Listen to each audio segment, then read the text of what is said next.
2024 diprediksi menjadi panggung politik sekaligus ajang pertarungan bagi politisi muda. Elit politik sengaja menyodorkan calon legislatif atau caleg berusia muda demi mendulang suara dari pemilih pemula. Maklum saja, tercatat lebih dari 106 juta pemilih muda atau hampir 52% dari total pemilih terdaftar yang bisa menjadi tambang suara. Merujuk data Komisi Pemilihan Umum, setidaknya ada sekitar 32% calon anggota legislatif yang berasal dari kalangan anak muda. Caleg dari generasi Z merujuk pada politisi muda yang berusia 21 hingga 30 tahun yang berjumlah 1.507 orang. Sedangkan 1.757 bacalek dari generasi Y atau milenial dengan rentang usia 31 sampai 40 tahun. Keterlibatan kaum muda dalam politik aktif berpotensi membuka peluang lahirnya gagasan-gagasan baru dengan idealisme yang kuat. Mereka dinilai mampu merebut simpati publik lewat cara-cara yang tak biasa. Kita sebenarnya nyari tokoh yang punya pikiran muda, memahami realitas hidup anak muda yang dari hari ke hari tidak bisa lepas dari digital. Tentu tema-tema itu yang masuk. Bukan tema-tema tentang politik aliran, bukan tema-tema tentang benturan ideologi masa lalu, bukan. Tetapi bagaimana dia bisa menyelesaikan misal persoalan keseharian tentang setelah kuliah dia harus bekerja di mana, setelah SMA dia harus butuh ruang kreasi, ruang bermain, ruang beraktualisasi diri. Apakah negara menyiapkan itu semua? Nah ini sebenarnya yang membedakan antara politisi muda dan politisi yang tidak. Dan politisi yang senior yang tidak lahir dari zaman digital. Nah, tawaran-tawaran kampanye, tawaran-tawaran program model sekarang itu lebih masuk daripada jualan ayat, lebih masuk daripada jualan politik identitas. Kiprah politisi muda memang sangat dinantikan dan diharapkan bisa membawa angin segar di tengah kesemrawutan dunia politik di tanah air. Dalam konteks ini, kaum muda dinilai memiliki daya tawar perubahan yang besar dan masih minim dari pengaruh aliran ideologi. Milenial ini pertama dia steril dari politik aliran. Kedua rata-rata mereka apolitis.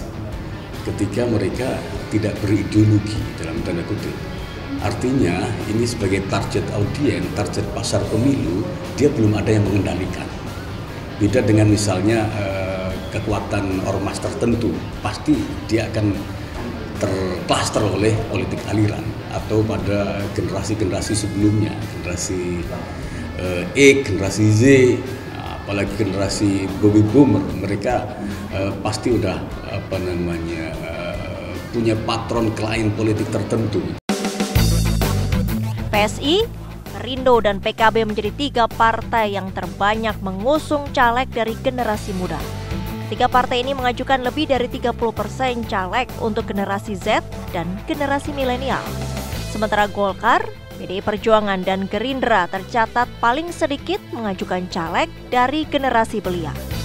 Lalu bagaimana reaksi kaum milenial dan generasi Z terhadap gelombang invasi politisi muda di Senayan? Mungkin dengan adanya calon legislatif yang milenial, mungkin dia bisa lebih mengerti kita gitu. Gen Z lebih mengerti apa pola pikir kita sebagai anak muda gitu. Karena kalau misalnya mungkin kalau yang sudah berumur gitu mereka pola pikirnya berbeda gitu sama kita yang mungkin udah kemakan sama teknologi dan lain sebagainya. Karena mungkin ada yang bilang, oh kalau misalnya orang-orang tua agak kolot atau gimana gitu. Cuman kalau anak muda, oh mungkin nanti mereka bisa lebih mengerti suara-suara kita gitu. Harapan saya sih yang penting terbaik ya ntar untuk siapapun nanti gitu. Terus untuk kalau calon legislatif sendiri, saya berharap sih entah itu dia nanti memang mau dari golongan tua atau misalnya nanti golongan milenial, itu insya Allah saya tetap terima, yang penting terbaik untuk negara kita gitu. Pastinya harus ada generasi selanjutnya untuk melanjutkan generasi-generasi yang sebelumnya. Apalagi kita dianggap sebagai agen perubahan gitu.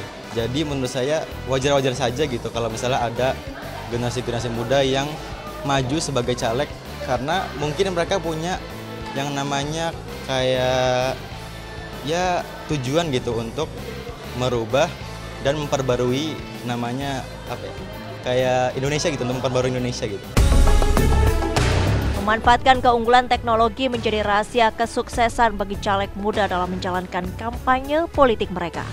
Mobilisasi gagasan melalui media sosial menjadi senjata utama. Pilihan-pilihan generasi yang lahir seperti ini, lahir dari generasi digital, generasi Z, generasi milenial ini pasti punya pertimbangan yang berbeda dengan generasi saya, apalagi yang lebih tua dari saya.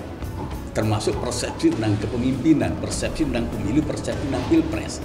Tema-tema kolonial, katakanlah begitu, itu jelas tidak masuk dalam konteks kognisinya anak-anak generasi milenial. Ini penghadapan yang paling kontras adalah kolonial versus milenial itu. Caleg muda memang menjadi salah satu faktor krusial perebut suara. Pertanyaannya, mampukah mereka memikat hati pemilih muda yang sulit digoda?